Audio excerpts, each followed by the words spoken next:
मो ना संग्राम किशोर परिडा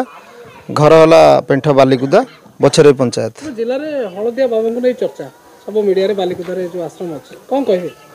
बालिकुदार जो आश्रम अच्छी ये 5 वर्ष 3 वर्ष नुहे ये दीर्घ 40-50 वर्ष अनुष्ठान एठी आम गाँव आम जो जन्म न होइतेलु एठी आम गाँव लोक ठाकुर प्रतिष्ठा करते आउ से ठाकुर पूजा करने जड़े बाबा को बाछी से बाबा आसिक रही 40 वर्ष है तो आज अभियोग ये जो अभियोग संपूर्ण भित्तिहीन मिथ्या अभियोग आम यही कथा अभियोग ये तो संपूर्ण माने जो मठ मंदिर ये जो सब जाक ये जो कहते एमती सब तो मिथ्या प्रचार कले मठ मंदिर रही काली की आम हिंदू समाज प्रति गोटा कुठाराघात हो जो बंधु मैंने आसुचंदी मीडिया बंधु मैंने जो ये आसुचंदी आर सत्यासत्य प्रमाण करंतु जे उभय पक्ष ये आमर ये गाँ समस्ते अच्छा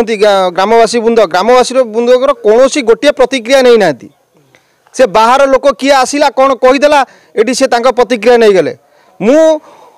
आपण मान जरिया गणमाध्यम को अनुरोध करी जे सी ये अपप्रचार ठार टे दूरे रुहतु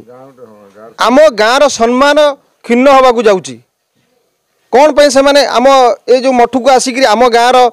कौन सी लोकंर किसी माने न नहीं से कहीं अपप्रचार करुचनी मतामत नियंतु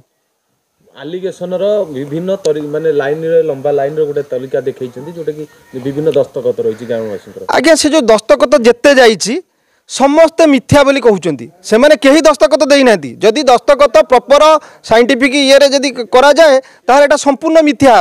हे आने जो मैंने दस्तखत डुप्लिकेट कर तो कहले आलिगेशन करेंगे बोली जो लोग ना दस्तखत कर तहसीलदार को कि कलेक्टर को देती सी कौन करेंगे शुणु ये आम हेलु हिंदू धर्म ये तेणु आम एठी गोटे मंदिर प्रतिष्ठा करूँ से मंदिर पे आम बाबा को आनी रखीचु आमर ये लाभ क्षेत्र हिसाब आम देखुना आम गाँव गोटे अनुष्ठान एठी आम अंचल सारा जानी जे एठी 108 मूर्ति ठाकुर हुंती एठी नाच हुए एठी बहुत फंक्शन हुए आमर एठी मध्य पुन्नेई पाली हुए यज्ञ आम बड़ धरण यज्ञ एठी हुए आम अंचल सारा समस्ते जानती केन्द्रापड़ा जिले ये समस्ते आसती केते खंडी गाँ कहले तो माने भूल हम केन्द्रापड़ा जिलूर राजनगर फाजनगर साइड लोक आसती ये जो कलंक एटा जड़े व्यक्तिगत कौन सी आसी फिस्टी करने लगी बाबा आम गाँ तरफ मना करी आईस फाइस कि फिस्टी फिस्टी हम ना ये बाहर लोक बहुत आसिक किए कौटी कौन कौटी माल फाल पिऊले भलमंद करते समस्त को मना कराई कहीं आसबे ना से गेट भी लगी सीसी कैमेरा भी अच्छी सी जो कहते जे बाबा ये बाबा जो केलांकारी कथा कहते संपूर्ण मिथ्या अरे जड़े 82-85 वर्ष बाबा है ये केलांकारी आसब कौटू आ सीसी कैमेरा लगी जांच करूँ आसिक हाँ निहाती मद्यप मान को बारण कर किसी नुह तो ये केस उपस्थित हो पारे